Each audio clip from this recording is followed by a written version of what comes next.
হিজবুল্লাহর হামলার আতঙ্কে ঘরবাড়ি ছাড়ছেন ইসরায়েলের উত্তরাঞ্চলের বাসিন্দারা। লেবাননের সশস্ত্র সংগঠনটির ছোড়া রকেট ড্রোনে দেশটিতে পুড়ে গেছে বিস্তীর্ণ বনাঞ্চল। হিজবুল্লাহর হামলায় সৃষ্ট দাবানলে গত সোমবারই ৩,৫০০ একর বনভূমি পুড়ে গেছে। আগুন ছড়ায় বাড়িঘরেও। এখনো কোথাও কোথাও জ্বলছে আগুন।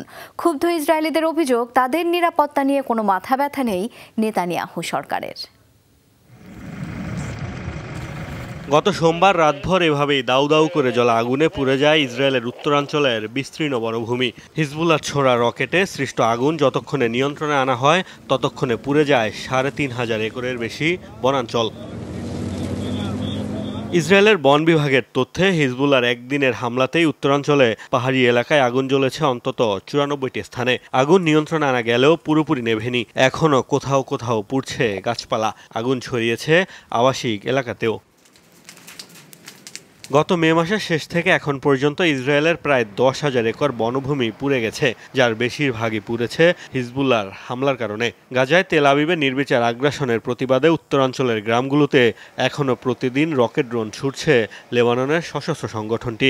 এমন পরিস্থিতিতে আতঙ্কে এলাকা ছেড়ে পালাচ্ছে ইসরায়েলিরা। লেবানন সীমান্তবর্তী এলাকাগুলোতে বন্ধ শিক্ষা প্রতিষ্ঠানও। ঘর ছাড়া এসব বাসিন্দারা বেশ ক্ষুব্ধ নেতানিয়াহু সরকারের উপর। উত্তরাঞ্চলের পরিস্থিতি দুর্ভাগ্যবশত দিন দিন খারাপ হচ্ছে। ১ সেপ্টেম্বর থেকে নতুন শিক্ষা কার্যক্রম শুরু হওয়ার কথা। এই সময়ের মধ্যে আমরা বাড়ি ফিরতে পারবো কিনা তা নিয়ে আমি সন্দিহান। তবে শিক্ষার্থীদের ক্লাসে ফেরাতে আমাদের অবস্থান থেকে আমরা সর্বোচ্চ চেষ্টা করে যাচ্ছি। প্রতিদিনই আমাদের এলাকায় রকেট হামলা হচ্ছে। দুর্ভাগ্যজনক হলেও সত্যি কেউই বিষয়টিকে গুরুত্ব দিচ্ছে না।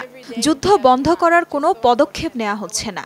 আমি আবার স্বাভাবিক জীবনে ফিরে যেতে চাই। গাজায় ইসরায়েলি আগ্রাসন শুরুর পর থেকেই উত্তপ্ত লেবানন ইসরায়েল সীমান্ত।